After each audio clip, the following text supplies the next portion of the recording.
Hello everyone, today we're talking about the Eisenhower Matrix. It's a fantastic tool to level up your productivity with an enhancement to your to-do list workflow. Let's dive right in. Not to be confused with Keanu's series, The Matrix, the Eisenhower Matrix is a system for prioritizing tasks that helps you sift through minutiae and get to the heart of what really matters. So, what is it?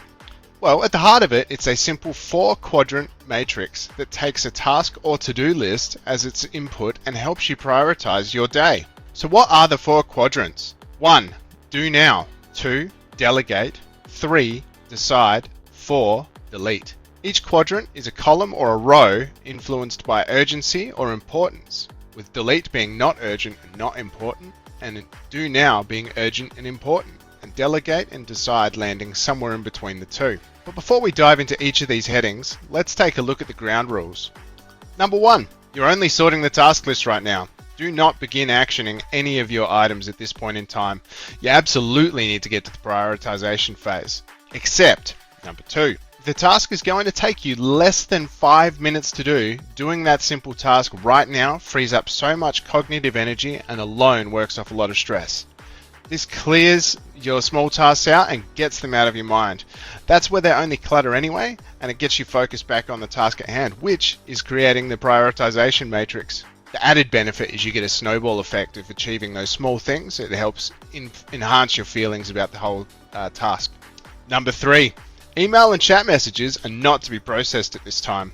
You're doing this to conquer your overwhelm. Set up an out of office, reap the benefits of rapidly clearing your task list. Number 4, optionally, your urgent and important tasks are capped to a hard limit. I would choose a number between 1 and 5. Remember that if everything is urgent, then absolutely nothing is. I personally had a lot of success by picking my 3 most urgent tasks and setting the other tasks into one of the other quadrants. Number 5, do it! Seriously! After you've prioritized it, you absolutely need to go through the exercise of clearing the 5-minute items, scheduling the time to do the tasks, and just do it. So how do we create an Eisenhower Matrix? Well, first up, I would create a staging list. Before you even begin creating an Eisenhower Matrix, you need to write down your tasks onto a piece of paper, one by one, everything, no matter how big or small. Most importantly, you are the most aware person of what tasks you've got going on in your day-to-day life, and you should absolutely be able to write down your biggest and smallest tasks from top to bottom. Now, after you've created your staging list, we're going to get to do now, which is your urgent/important tasks. These urgent, important tasks are the ones that require your immediate attention. Be it from a looming deadline or some other matter that defines urgent need, this quadrant is your first priority when dealing with the matrix. I mentioned in the ground rules that I like to cap this at between 1 and 5 tasks, with 3 with the occasional overrun of 4 being my favorite setup. I keep this limitation as it keeps my scope and my focus extremely limited. Someone wants their new priority addressed, you simply point at your priority list and ask them which one is more important. Externalizing the decision and making your priorities rock solid reduces overwhelm and keeps you focused on the task at hand. I actually recommend populating this section last. Quadrant number 2. Delegate, urgent/not important. Tasks in this quadrant are actually those that need urgent attention by someone. The key here being that someone doesn't necessarily need to be you. These are the tasks that, with some analysis and thought, you're going to want to ensure get done. Find someone or something that you can comfortably hand the task off to train them in how to do it if required, and review the first couple of outputs. Thereafter, it's no longer your responsibility, freeing you up to do more important tasks if possible. The other thing to address with this is to create a not urgent/important task to automate this task if it's possible. Microsoft Flow offers a low-code solution to a lot of these. In the past, I was doing a job where I was creating a morning briefing every day. I was going through, collecting all staff movements and figuring out where they'd be, if there was any leave going on, or any study, any training, any of those things that would make a big impact on where people were or if they were able to find someone to escalate their issues.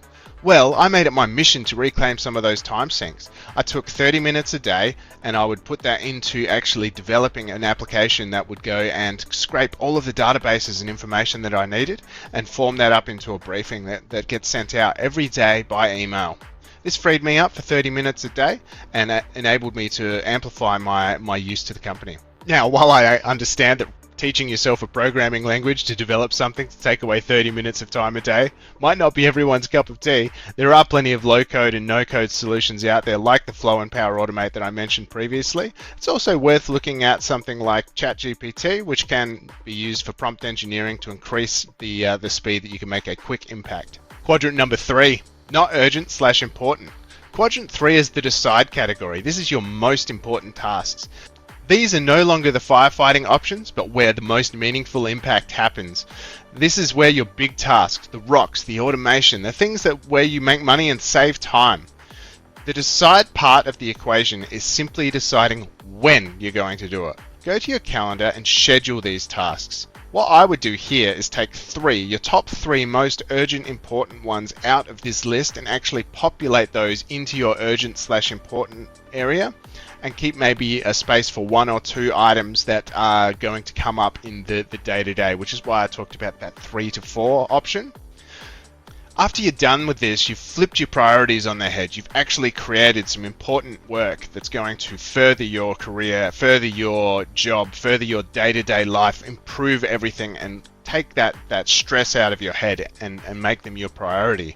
This will rapidly accelerate your work output and help you flourish fully. Finally, quadrant 4, the delete section. The delete category is maybe more chaotic and hard to use than at first glance. These are the tasks that represent low value to everyone else but high time sink for you. These are the tasks that when you stop doing them, people may or may not even notice that you did. But this is more of a staging area, right? You need to take these tasks and revisit them. These will define stuff like your morning briefing. I stopped doing that for a period of time while I started automating it, and people actually came up to me and said, "Hey Matt, when are you doing that briefing again?" I was relying on that to find out where people were going. It's really important to be looking at that kind of thing. While really simple, having some limitations on what you can prioritize and clearing the table of those tasks, that gives you valuable time and mental energy back that can present high value outcomes. Further, when you combine the Eisenhower Matrix with a tool like a bullet journal, a bujo, you can get amazing results that show your progress each day towards your goals. Truly, I hope that this is something that helps you out. It's a simple and powerful tool, and I've taught people in the past with great success to their stress and to their productivity. I hope that you can gain this kind of clarity with this tool, and we'll see you in the next video. If you happen to like it, please feel free to give me a like, share, a subscribe is also very helpful. Thank you very much everyone, we'll see you next time.